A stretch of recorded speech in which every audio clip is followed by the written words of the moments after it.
Okay, this weekend is WWE's Capitol Punishment pay-per-view. Now, the first thing that came to my mind when I heard that they were going to do a pay-per-view in the American Capitol and calling it Capitol Punishment was that maybe they'll take this pay-per-view on the road, and every year they'll take it to a different capital of a different country. Obviously, America, the first one, easy. Next year they could take it to Canada. I don't actually know what the capital of Canada is. Forget my ignorance, but I should have really researched this beforehand. But yeah, they could take it to Canada next year. Again, it would be pretty easy for them. And then they could like move it abroad. I'd love them to bring this pay-per-view to England, say like in 3 years' time to London. That would be fantastic. But there's one little problem with doing pay-per-views abroad, which the WWE have had a problem with over the years. Why they don't do many pay-per-views abroad? Well, they don't do any pay-per-views abroad anymore.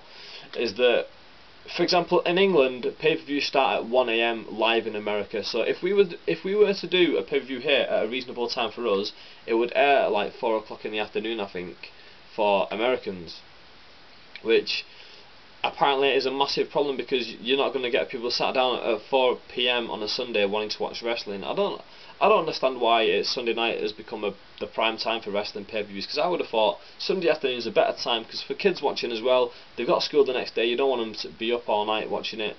But then again, I guess it would end about 11 o'clock in America anyway, so it's not that much of a big deal.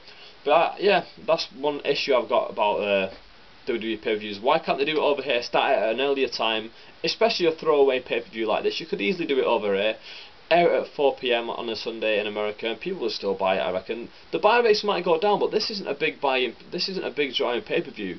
Like, these are just throwaway pay-per-views that don't really matter. They're just used just to like pass the time and end storylines and to build slowly. It's like a WrestleMania, a SummerSlam, Survivor Series, Royal Rumble. The reason why they can't do it at for example, so it airs the right time in America, is that it would start at 1 AM over here, and that's just an unreasonable time basically. To expect a crowd to turn up at 1 AM in the morning would be ridiculous. There's probably licensing issues as well, and obviously there's travel issues for people who have got to get to that event. It'll be like 1 till 4 AM in the morning, so that's why we can't do it at a time over here to suit over there.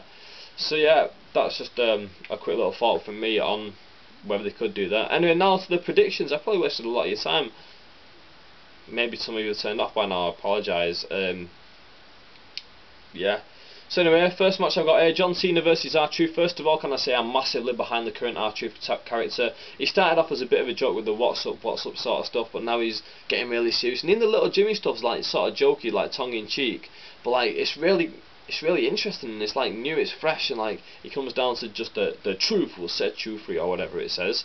Really interesting. I don't think he'll win on Sunday. I think John Cena's going to get the win. I think John Morrison's going to get involved somehow and cost R-Truth the title. We'll then see R-Truth and John Morrison go back into a feud with each other, and then probably end up culminating at SummerSlam. Maybe they'll have a Survivor Series 5-on-5 match as well, but I think the main feud will end at SummerSlam. Next up, we've got Miz versus Alex Riley. Alex Riley's got to get the win. He needs it more than the Miz. If he lost to Miz at this point, I think all of his steam would just go flat. So they need to do it where Miz can come back and say, "Listen, you didn't beat me properly. Let's go at it again." So, like a multiple, that's the main where they do feuds, isn't it? Multiple pay-per-view feuds. So, for example, Riley beats him by like a disqualification or a count out or a roll up, and then next month Miz comes back. Or you could have Riley disqualified. Riley could just lose his rag and while him on the outside make a rookie mistake like hitting him with a chair, and then be like, "Oh, I'm so sorry," like, and then sorry to the referee, but the referee disqualifies him. Then next week on Raw, Riley could come out and be like, "Listen, I could have beaten you fair and square, but I made a rookie mistake. I want to face you again." I think they could do something like that. But yeah, I think Riley will get the win.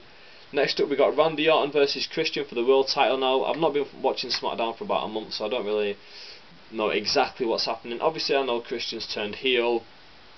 Orton's still the champ, and how Orton won the title off Christian. I'm going to go with Christian to win it back. Yeah, I think that will happen. We've had the title on Orton for what, maybe a month or two now.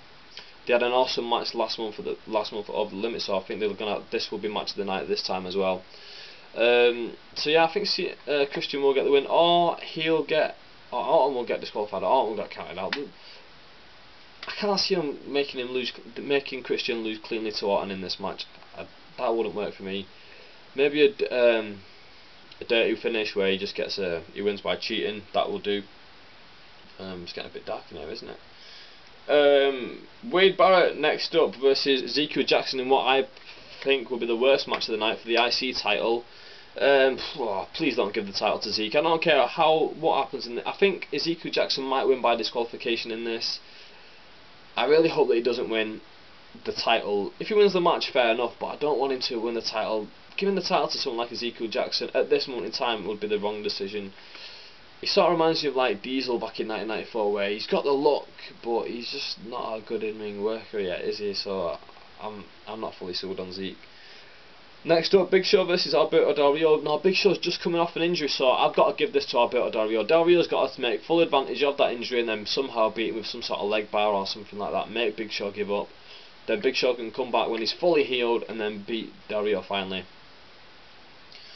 Next up, Punk versus Rey Mysterio. Apparently CM Punk's in the WWE doghouse, so obviously I think got to give this one to Rey Mysterio. Or apparently he's not signed a new contract still, so they may be trying to tempt him into doing that. Like, look, we'll put you over guys like Rey Mysterio. We've got plans for you, so they might give him the win. But I don't think so. I think Rey Mysterio will get the win. That should be a pretty good match, to be honest. But I think the Orton Christian one will be that a bit better. Even though Punk and Rey are better workers, we've seen this match 2-3 times before, although we have seen the Orton Christian match a few times before, but Orton and Christian have got more to prove in my eyes. Next up, we've got Kofi, last match as well, Kofi Kingston versus Dolph Ziggler for the US title. This has got to go to Dolph Ziggler in my eyes. He's just had the rub off Steve Austin on Raw, where Austin says, right, I'm going to give you a chance. This is your chance to shine. If he doesn't shine now, when Austin has specifically told him, this is your chance to shine, then he's just falling flat on his face and all of his steam will be gone, in my opinion. So yeah, Dolph Ziggler's got to get the win, and that should be a decent match as well. Overall, this should be a decent card, but an unmemorable show, if you know what I mean. Like, the matches will be okay, we'll enjoy them sort of, but in 2 years time we will look back and just be like, oh, Capitol Punishment, whatever, I forgot all about it. But yeah, those are my predictions for tonight's show. Sorry, not tonight's show, Sunday night show.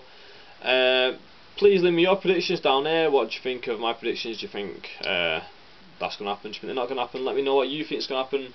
What do you think of the current WWE products? Any comments whatsoever, put them down there. If you've got any questions for me, please put them on my channel and the moderator, and I'll answer them in my next Q&A video. And with that, I'm out. Thank you very much for watching.